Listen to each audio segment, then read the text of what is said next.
이때 이익 실현을 했으면 얼마나 좋았을까요? 비극은 이 뒤로부터 시작됩니다. 안녕하세요, K입니다. 오늘은 100만원으로 60억을 만든 일본 트레이더 GFFC에 대해 이야기를 해보려고 합니다. 이 GFFC, 그흐흐씨라고도 불리는데요.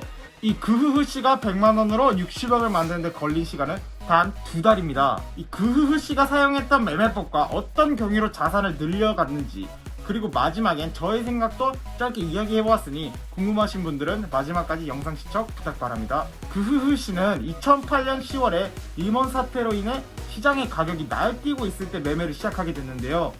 처음에는 2년 동안 4천만원가량을 손해봤다고 합니다. 그리고 나서 이 2년 뒤가 중요한데요. 자산의 동향은 2010년 5월 100만원부터 한 달 뒤인 6월 초에는 4억, 그리고 나선 한 달도 지나지 않는 같은 달 6월 24일엔 24억. 이때부터 자랑을 하기 위해 니코동에서 활동을 하기 시작했다고 합니다.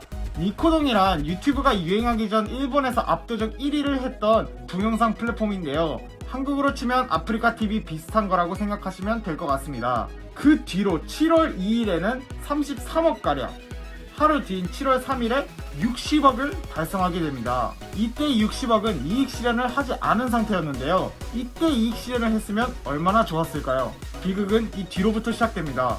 똑같은 달인 7월 9일에 45억이 되며 9월 달에는 전설의 30억 로스컷 사건이 있어 자산이 10억까지 줄어버리고 결과적으로는 자산이 300만원까지 줄어버리는데요. 지금의 일본 같은 경우에는 레버리지 규제가 최대 25배이지만 예전에는 규제가 없었기 때문에 400배 정도의 레버리지로 매매하는 것이 가능했습니다. 그렇기 때문에 이렇게 단기간에 자산을 늘리는 것이 가능했는데요. 물론 리스크도 그만큼 커지는 것이기 때문에 당시에는 하루 이틀에 억 단위로 손실 보는 사람들도 적지 않았습니다. 그럼 그흐흐씨가 사용하던 매매법에 대해서 말씀을 드리자면, 기본적으로 RSI의 브레이크 매매법과 창문 닫기 매매법인데요. 첫 번째로 RSI의 브레이크 매매법 같은 경우에는 그흐흐씨가 메인으로 쓰던 매매법인데요. 간단히 말하자면 RSI의 추세선을 긋고 라인을 브레이크, 뚫는 순간 매매를 하는 것입니다.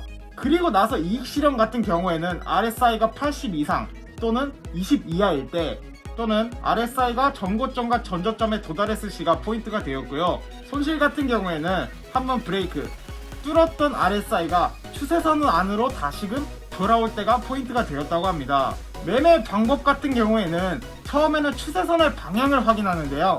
일단은 1봉, 4시간봉, 1시간봉 이렇게 차례대로 보고 그날의 추세가 상승 추세인지 하락 추세인지 방향성을 확인합니다. 방향성을 확인하고 나서는 매매를 할 때 10분봉을 이용하는데요.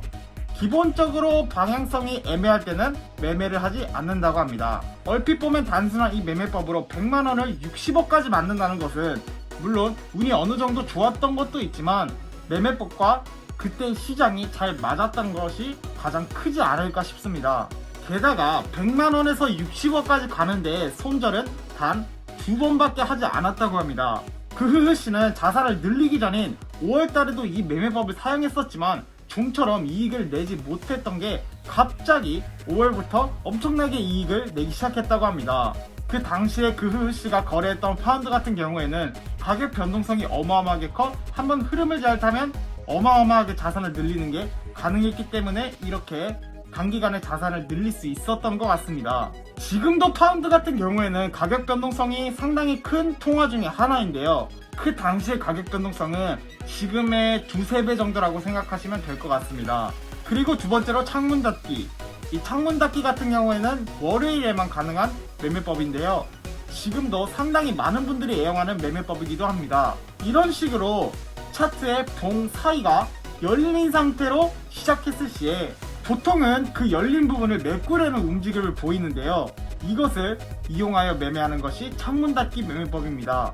세계적으로도 이용하는 사람들이 상당히 많은 매매법이니 자세한 정보가 알고 싶은 분들은 검색해보셔도 좋을 것 같습니다. 그리고 대망의 30억 로스컷 사건에 대해 말씀을 드리자면, 이 30억 로스컷 당하기 바로 전 매매에서 손해가 10억까지 갔지만 존버하여 손해가 이익으로 전환된 경험을 한 겁니다. 이 손해가 10억까지 갔을 시에도 로스컷 바로 직전에 반등을 하여 이익까지 간 건데요. 이런 경험을 했기에 손절을 하지 못하게 됐다고 본인도 이야기하고 있습니다.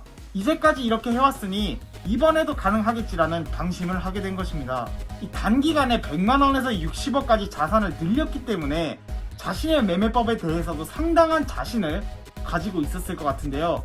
아까도 말씀드렸다시피 그 당시의 시장이 그 매매법과 잘 맞았을 뿐 세상에는 무조건 이익을 낼 수 있는 최강의 매매법 같은 건 없습니다. 단기간에 자산을 늘린 사람들은 단기간에 자산을 줄여버릴 가능성도 상당히 크기 때문에 방심하지 말고 항상 똑같은 마음가짐으로 냉정하게 매매하시길 바랍니다.